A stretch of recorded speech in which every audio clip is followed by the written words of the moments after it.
Assalamualaikum warahmatullahi wabarakatuh.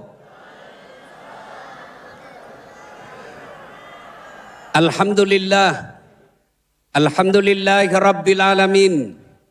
Wa bihi nasta'inu ala umurid dunya waddin. Ashhadu an la ilaha illallah wa ashhadu anna Muhammadan abduhu wa rasuluh. Allahumma salli ala Sayyidina Muhammad wa ala alihi wa sahbihi ajma'in, amma ba'd. Faqad qala Allah subhanahu wa ta'ala fi kitabil karim, bismillahirrahmanirrahim. Ya ayyuhalladzina amanu dukhulu fis silmi kaffatan wa la tattabi'u khutuwatis syaitan innahu lakum aduwwum mubin. Wahai orang-orang yang beriman, masuklah engkau ke dalam Islam secara sempurna dan janganlah engkau ikuti langkah-langkah setan, karena sesungguhnya setan itu musuh yang nyata bagi kalian. Wa qala idzan bismillahirrahmanirrahim. Ya ayyuhalladzina amanu taqullaha haqqa tuqatih wa la tamutunna illa wa antum muslimun. Wahai orang-orang yang beriman, bertakwalah kalian kepada Allah dengan sebenar-benarnya takwa, dan janganlah kalian mati kecuali dalam keadaan beragama Islam. Wa qala idzan bismillahirrahmanirrahim. Innallaha wa malaikatahu yusalluna 'alan nabi. Ya ayyuhalladzina amanu sallu 'alaihi wa sallimu taslima. Sesungguhnya Allah dan para malaikatnya berselawat kepada Rasulullah Muhammad sallallahu alaihi wasallam. Maka wahai orang-orang yang beriman, berselawatlah kalian kepada Rasulullah dengan sebaik-baik salawat. Sadaqallahul azim, maha benar Allah dengan segala firman-Nya. Bapak Ibu saudara-saudara sekalian, terkhusus yang kita hormati Bapak Gubernur Provinsi Kalimantan Timur beserta seluruh anggota DPR Forkopimda Kalimantan Timur, terkhusus terspesial yang mengundang kita pada malam ini Bapak Wali Kota Kota Balikpapan, Bapak Dr. Haji Rahmat Masud, SE, ME beserta permaisuri, dan seluruh kenapa kau bilang orang permaisuri? Cemburunya ini, yang insya Allah dimuliakan dan dirahmati oleh Allah Subhanahu wa Ta'ala. Sepanjang saya ceramah sudah lebih 20 tahun, ada dua momen, ada dua waktu yang paling susah saya ceramah. Yang pertama, ceramah di depan ibu bapak saya. Paling susah ceramah depan orang tua. Kenapa? Dia tahu saya punya kelemahan. Yang kedua, ceramah di depan guru saya. Ini juga sangat berat. Kenapa? Karena dia tahu ilmu saya. Dan yang kedua inilah saya sangat sulit malam ini ceramah di depan guru. Siapa guru Ustadz Dasat? Ustadz Profesor Dr. Abdul Somad. Nah, ini berat sekali saya ceramah ini. Mestinya saya di belakang. Ini MC-nya ini mau menyiksa saya. Mestinya saya yang kedua supaya saya tinggal senggol-senggol. Nah, maka gelar malam ini konser Deluas. Bapak Ibu tahu Deluas? Dasat Latif Ustadz Abdul Somad. Satu dari Sumatera, satu dari Sulawesi, ketemunya di Kalimantan. Masya Allah. Saya mau kasih hadiah kalau ada yang bisa jawab. Ya. Apa tagline-nya Kota Balikpapan? Apa? Madinatul Iman. Apa artinya? Berkah banyak. Ya. Apa? Kota yang beriman. Hadiahnya nanti minta sama Pak Wali Kota. Masa saya sediakan, saya lagi kasih hadiah. Ya. Nah, Balikpapan ini disebut Madinatul Iman, kota yang beriman. Tapi saudara-saudara sekalian, mengaku beriman itu gampang. Ibu-ibu, kenal Bapak Prabowo? Betul. Oh, setelah saya pelajari sejarahnya, ternyata turunan ketiga dari bapak saya dengan bapaknya Prabowo itu masih sepupu. Ternyata neneknya nenekku Sepupu dengan neneknya Prabowo. Mengaku. Ya tahu mengaku. Tapi begitu diklarifikasi ke Pak Prabowo katanya sepupu dengan Pak Ustadz Dasat Latif. Siapa Dasat Latif? Namanya saja baru ku kenal. Mengaku beriman gampang. Yang susah diakui oleh Allah sebagai orang beriman. Kalau kamu beriman, mana tanda-tandanya? Saya mengaku wali kota Balikpapan gampang. Wali kota Balikpapan bos. Mana tandanya? Mana? Garudamu. Apa namanya itu? Garuda Pak Walia? Hah? Itu yang masuk di sini. Iya. Mana tandanya? Mengaku gubernur Kaltim gampang, tapi mana tandanya? Ada SK dari KPU. Ada peresmian dari presiden pelantikannya. Saya mengaku gampang, tapi yang susah adalah diakui. Mengaku beriman Allah gampang, tapi diakui oleh Allah sebagai orang beriman itu susah. Nah, banyak sekali ayat-ayat tentang beriman itu. Tapi yang paling konkret, yang paling real, yang paling nyata, orang beriman itu mendirikan sholat. Bu, ada orang mengaku beriman, tapi tidak sholat, bohong. Kenapa? Bagaimana kau mengaku beriman? Tanda orang beriman menurut Quran itu sholat. Dia sholat Ustadz, tapi kau suka nipu. Ada yang begitu? Ada. Dia sholat, tapi bicaranya kasar. Dia sholat, tapi kau suka curi. Dia sholat, tapi tukang gosip. Nah, kenapa ibu-ibu ketawa? Ada kok gosip saya lagi di situ toh? Pasti Nabi bilang itu lagi bajuna watuna di YouTube. Iya. Padahal idealnya sholat itu mencegah dari perbuatan keji dan mungkar. Kenapa ada orang sholat tapi tetap melakukan kekejian? Sebabnya adalah karena satu, dia sholat tidak ikhlas. Hayya 'alas sholat. Asar lagi. Berarti kau tidak ikhlas. Dia sholat, tapi sholatnya main-main. Kenapa main-main? Rukun-rukunnya tidak diperhatikan. Sunnah-sunnahnya diabaikan. Mana yang paling sering kita tinggalkan ketika sholat? Rukunnya adalah tuma'nina. Apa itu tuma'nina? Istirahat sejenak. Orang Bugis bilang maki nyawa-nyawa. Ada yang sholat, tapi sholatnya apa? Sholat mapito-pito. Ada orang Bugis di sini? Ada. Bubuhan Banjar ada. Bujur kalau. Mana itu sholatnya yang tidak memperhatikan rukun-rukunnya? Itu tumak-nina.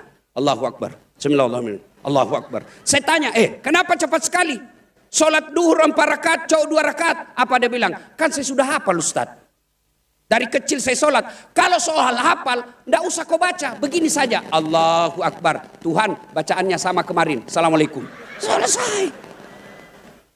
Tapi sholat itu bukan soal menghafal. Sholat itu ada rukun-rukunnya. Maka oleh malam ini, kalau kalian mengaku beriman, perhatikan tata caramu sholat. Nah sekarang, apalagi ciri-ciri orang beriman itu? Orang yang beriman itu bagus akhlaknya kepada sesama manusia. Bagus akhlaknya kepada teman. Bagus akhlaknya. Orang kalau baik sholat, idealnya bagus akhlaknya. Aduh, bagaimana sama teman, bagaimana sama anak buah, bagaimana sama tetangga, istrinya saja dia kasar.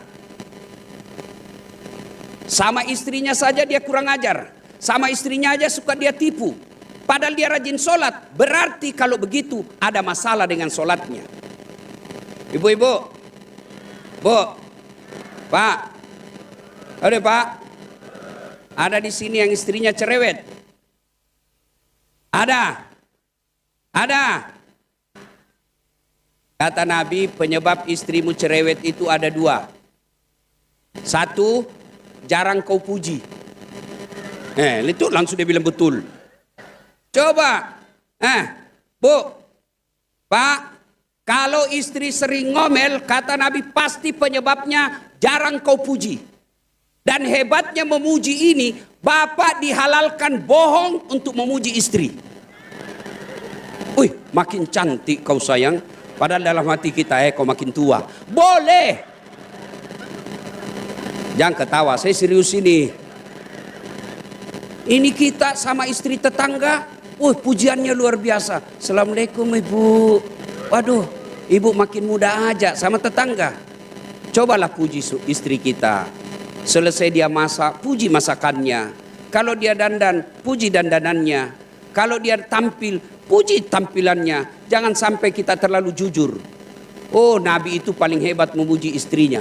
Salah satu cara Nabi memuji istrinya, beliau memanggil dengan panggilan kasih sayang. Tidak pernah satupun istri beliau dipanggil namanya. Khadijah beliau panggil Ummul Mukminin. Aisyah beliau panggil ya Humairah, karena yang kemerah-merahan pipinya. Memang Siti Aisyah merah delima pipinya. Bahkan bapak mulai malam ini pulang nanti, panggillah istrimu dengan panggilan kasih sayang. Wahai istriku yang termancung hidungnya di kota Balikpapan baru. Nabi bilang, tidak mancung hidungnya Ustaz, giginya kau lihat. Giginya yang mancung, ya carilah mana yang baik. Jangan terlalu jujur. Mentang-mentang istrinya hitam dipanggil Blacky. Masya Allah.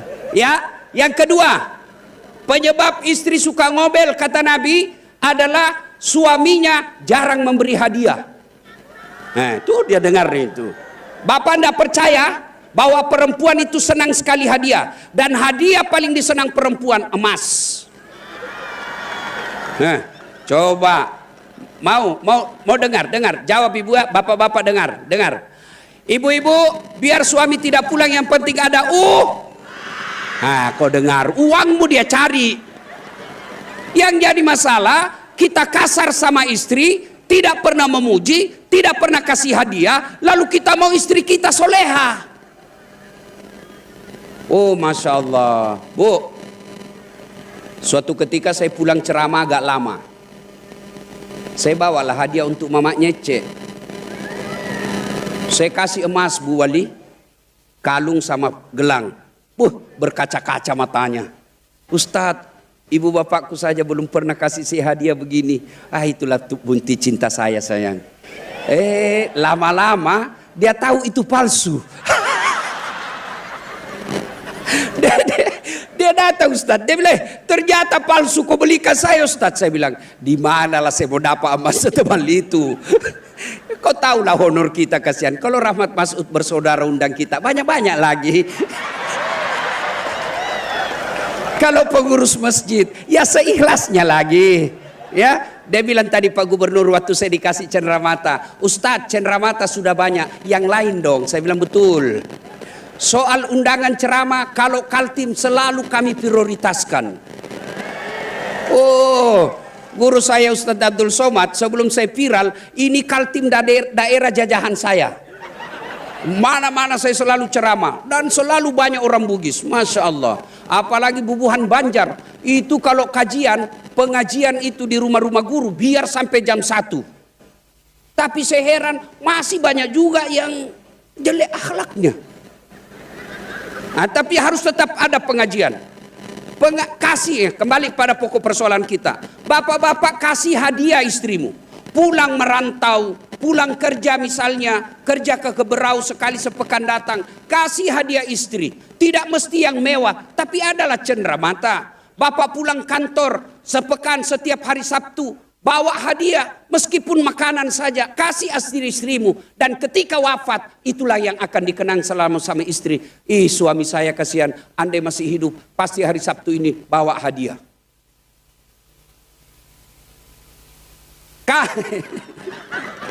Maka malam ini kita harapkan Pak Gubernur dan Wali Kota juga kasih hadiah kepada masyarakatnya. Oh, Alhamdulillah. Bu, Pak, hadiah itu tidak mesti duit. Hadiah itu tidak mesti duit. Hadiah terindah bagi masyarakat Kaltim dari Gubernur adalah pendidikan gratis dari SMA sampai S3. Kami di Sulawesi tidak ada pendidikan gratis, tidak ada beasiswa. Bersyukur Kalimantan Timur, gubernurnya kasih beasiswa. Ada yang pernah datang sama saya, karena saya juga kasih beasiswa Pak Gub, tapi anak yatim. Saya di Sulawesi Selatan, siapa saja yatim piatu datang ke yayasan saya kasih sekolah sampai kapanpun. Dia datang juga sama saya, Ustadz, tapi janda. Dia bilang, Ustadz, boleh saya kasih beasiswa? Saya bilang, boleh, yang penting mendaftar kembali SD. Nah, ibu bapak, saudara-saudara sekalian. Nah, itu ya, kalau mau akhlak kepada istri, maka puji dia dan kasih hadiah. Nah, ibu-ibu, kalau dikasih hadiah sama suami, berikan juga penghormatan. Kita tidak usah cerita akhlak dulu kepada orang. Kita tidak usah cerita dulu akhlak kepada teman kantor. Bermula dari rumah tangga. Rumah tangga yang bahagia tidak mesti kaya. Rumah tangga yang bahagia tidak mesti pejabat. Rumah kaya yang bahagia tidak mesti populer. Rumah kaya yang bahagia dasarnya iman. Itulah sebabnya kota Balikpapan ini kalau mau bahagia rakyatnya, iman dasar utamanya. Dan ukuran iman itu sholat.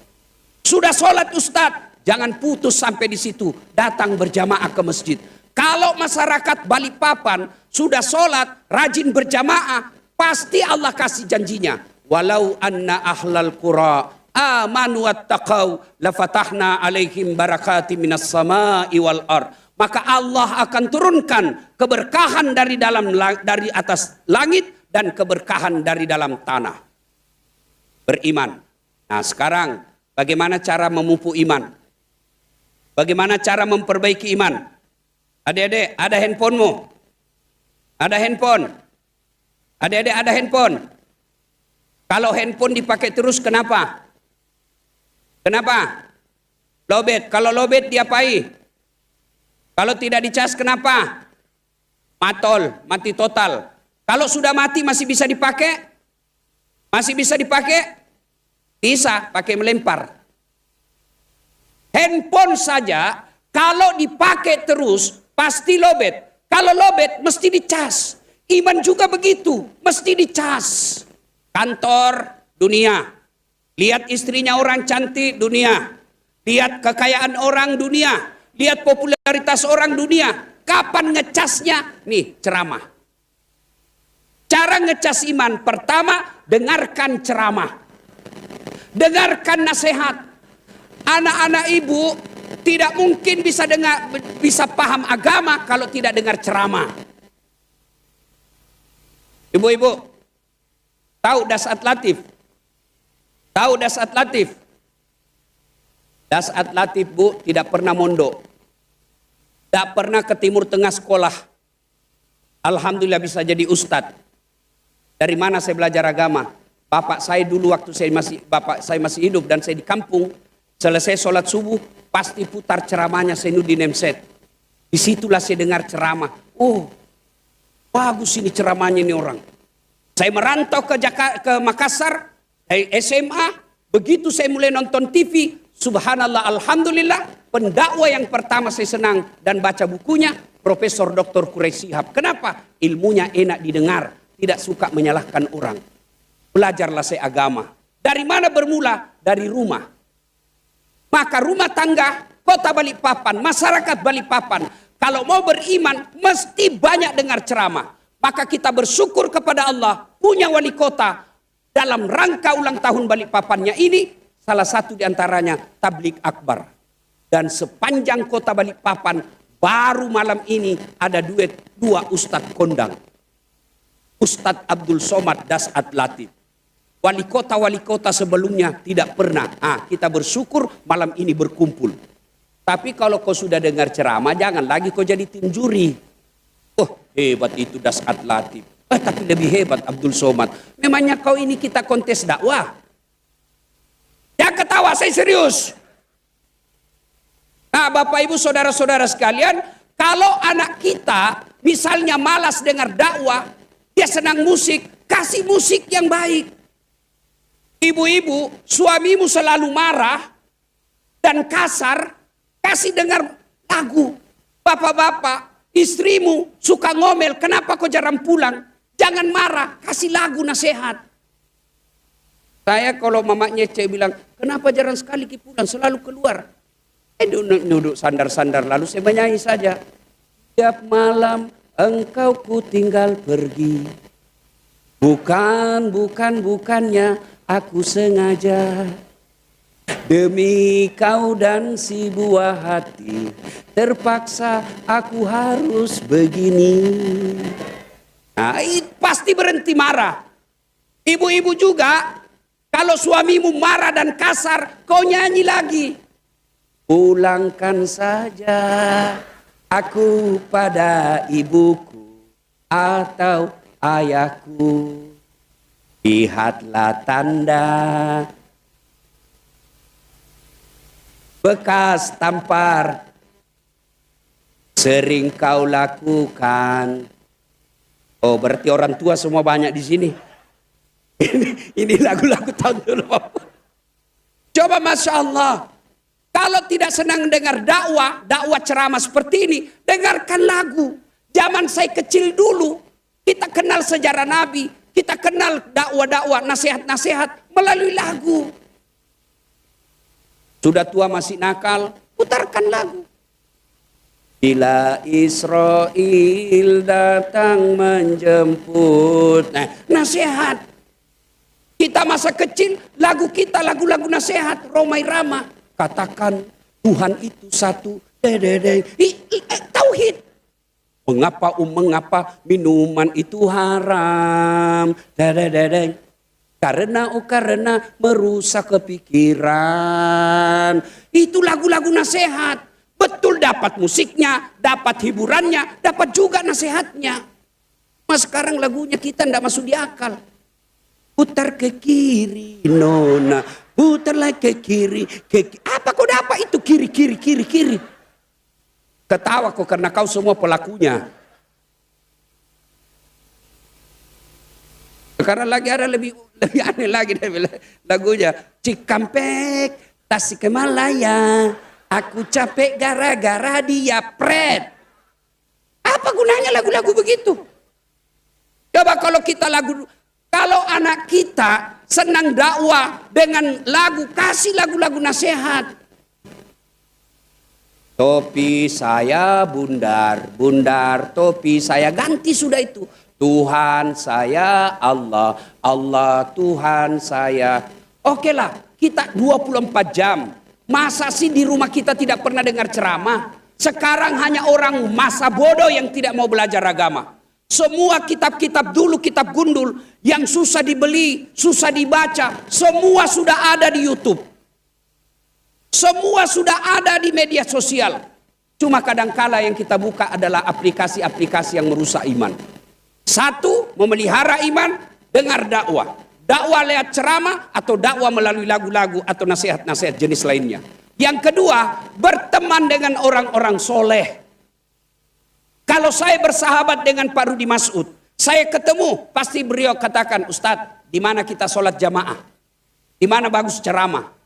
Saya ketemu Pak Rahmat Mas'ud, Pak Wali, di mana bagus kita datang ceramah? Tidak mungkin begitu saya landing Balikpapan, Pak Wali, di mana panti pijat yang bagus? Tidak mungkin. Ustaz kajili-jili. Iya toh? Ibu-ibu. Bu. Ibu. Pak. Tahu kulit kambing? Tahu kulit kambing? Itu kulit kambing tidak ada yang mencium. Tapi begitu dengan kitab suci. Al-Quranul Karim. Dijadikan sampul kulit kambing tadi yang dijijik. Kemudian dicium karena bertemu dengan kitab suci. Selesai dibaca, dicium lagi dan diletakkan di atas ketinggian. Kenapa? Dimuliakan karena berteman dengan kitab suci. Kulit kambing, ketemu derum. Oh, setiap saat dipukul, pak, pak. Kenapa? Salah milih teman. Berapa banyak pejabat terpaksa masuk penjara karena salah milih teman. Ada pejabat kita malam ini di sini. Hati-hati milih teman, Pak. Hati-hati milih sahabat. Apalagi yang penjilat. Negara kita ini banyak rusak gara-gara penjilat.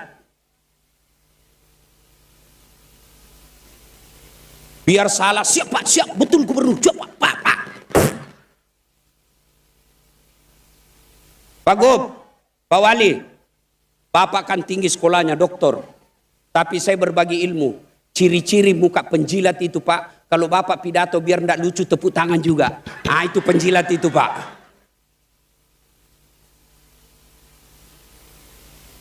Syukur Alhamdulillah. 2 bersaudara di tempat ini jadi Allah titipkan amanah. 1 jadi gubernur, 1 jadi wali kota. Tapi insya Allah beliau tidak akan curi uang negara. Kenapa? Sudah kaya. Alhamdulillah. Tinggal Bapak harus waspada kontraktor di samping Bapak. Kadangkala kontraktor ini Pak penjilat. Kadangkala ini yang sudah betul Pak, sudah betul Pak. Hati-hati. Penjilat-penjilat inilah yang banyak merusak negara kita. Mestinya Bapak punya harus yang selalu, kau saya angkat kau. Sebagai penasehatku. Nah isihati saya, ingatkan saya kalau salah. Kalau saya tahu saya salah kau tidak ingatkan, saya pecat kau. Oh itu baru pejabat yang bersahabat karena Allah. Pernah dengar kisahnya kontraktor di akhirat? Pernah? Oh baku SMS penghuni surga sama penghuni neraka. Dia bilang penghuni surga, bagaimana kabarmu di situ Mas Bro? Dia bilang, tidak ada enaknya di sini, di blender jeki terus. Dia bilang kau di surga, oh nyaman di sini bos. 1 laki-laki 7 bidadari. Baru dibayangkan sudah ada di depan kita. Kata penghuni neraka, bolehkah kami jalan-jalan ke situ? Dia bilang boleh. Tapi kata surga, bagaimana caranya? Ah gampang, penghuni neraka kan pandai-pandai. Pandai cari solusi. Tenang, kami bikin jembatan dari neraka, kamu juga bikin jembatan dari surga. Setuju? Setuju. Lelang proyek. Keluar pemenang tender. Waktu pekerjaan 3 hari. Hari pertama jembatan dari neraka selesai 50%. Hari kedua selesai 70%. Hari ketiga tuntas efektif efisien selesai. Ya intiplah jembatan dari surga. Hei, kenapa belum mulai itu? Teriaklah ini dari neraka. Mas Bro, kenapa kau belum mulai proyekmu? Kami sudah sampai sesuai perjanjian di tengah. Apa kata penghuni dari surga? Bagaimana mau dimulai? Kontraktor, pengawas, panitia, ada semua di situ. Ah, Bapak Ibu saudara-saudara sekalian, pilih teman ini penting. Ibu-ibu yang hadir di tempat ini, bapak-bapak yang hadir di tempat ini, hati-hati memilih grup WhatsApp. Hati-hati. Kalau bapak perlu grup WhatsApp, bagus. Masuk grup WhatsApp, baik. Tapi apabila grup WhatsApp itu hanya menyebarkan dosa, hanya menyebarkan kebencian, hanya menyebarkan dengki, menyebarkan hoax, lebih mulia ditinggalkan. Ibu-ibu bertetangga, hati-hati. Kalau ibu-ibu bertetangga dengan perempuan-perempuan hedon, lambat laun ibu jadi hedon. Ibu-ibu yang ada di atas sini, hati-hati memilih teman. Hati-hati. Para istri pejabat, hati-hati milih teman. Bisa jadi dia masuk gagal melalui suami, dia masuk melalui istri. Gagal melalui istri, dia masuk melalui adik. Maka hati-hati memilih teman. Karena siapa teman kita, itulah pribadi kita. Air tidak akan pernah menyatu dengan minyak. Kebaikan tidak akan menyatu dengan keburukan. Maka saudara-saudara sekalian, Kota Balikpapan, hati-hati milih teman. Yang ketiga, kalau mau beriman dengan baik, jangan lupa iman hidayah dari Allah. Maka kita berdoa, Rabbana la tusik qulubana ba'da is hadaitana wa hab lana min ladunka rahmah innaka antal wahhab. Ustaz, saya tidak tahu artinya itu Ustaz. Saya tidak hafal. Doa tidak mesti bahasa Arab. Doa boleh pakai bahasa Bugis, boleh pakai bahasa Banjar, boleh pakai bahasa Indonesia, bahkan boleh pakai bahasa isyarat.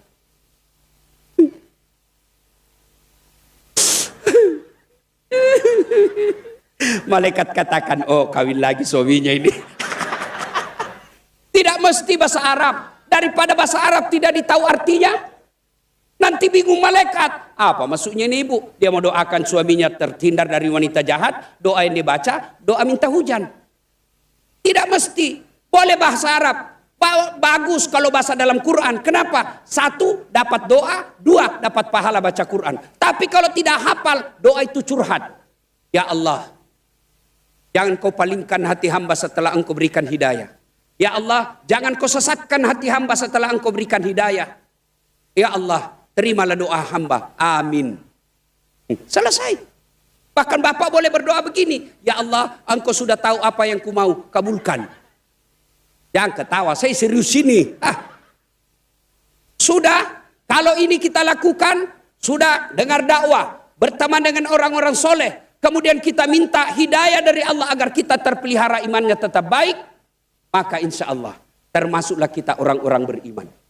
Nah, kalau sudah beriman, apakah sama di hadapan Allah orang beriman dengan tidak? Allah tanya dalam Quran, apa man kana mu'minan kaman kana fasikan?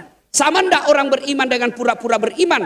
Iman pencitraan. La yastaun, kata Allah. Tidak sama. Ammal ladzina amanu wa amilus solihati falahum jannatul ma'wa. Bagi mereka yang beriman, beramal soleh, saya berikan dia sorga. Sorga dunia, sorga akhirat. Apa sorga dunia? Punya teman yang soleh. Apa sorga dunia? Teman yang istri yang soleh. Apa sorga dunia? Anak yang taat. Apa sorga dunia? Punya harta yang berkah. Sebaliknya, kalau dia tidak beriman, wa ammal ladzina fasaku fama'wahumun nar. Bagi mereka yang pembangkang, pura-pura beriman, iman pencitraan, fasik, kami berikan mereka ke neraka, nerakanya dunia, nerakanya akhirat. Itu secara pribadi, secara umum, secara masyarakat, secara kabupaten, provinsi. Kalau penduduknya beriman, maka janji Allah ya ayat yang kita baca tadi, walau anna ahlal qura amanu wattaqau lafatahna alaihim barakatim minas sama'i wal ard. Maka saudaraku, kakandaku, adindaku berdua di tempat ini, gubernur dan wali kota, prioritaskan pendidikan iman, prioritaskan kemajuan iman di kampung ini. Bapak tidak usah pusing soal kesejahteraan rakyat, maka Allah yang akan turunkan kesejahteraan di provinsi Kalimantan Timur ini. Ingin rasanya berlama-lama, tapi waktu jualah yang membatasi kita. Saya ingin berpantun, karena Pak Gubernur juga tadi berpantun. Maka saya mau berpantun. Cakep ya Bu ya? Saya memang tidak cakep, tapi saya penuh pesona. Mana buktinya? Mau semua foto sama saya tuh? Nah, ya cakep. Dari mana datangnya cinta? Dari Facebook turun ke WA. Dari mana datangnya kecewa? Setelah ketemu ternyata berbeda. Kedua, dari Balikpapan ke Kota Bontang. Naik bus kota ke Kota Bontang. Di atas bus ada buaya. Ya, saya tidak jadi naik. Demikian, usikum wa nafsi bitaqallah, fastabiqul khairat. Assalamualaikum warahmatullahi wabarakatuh.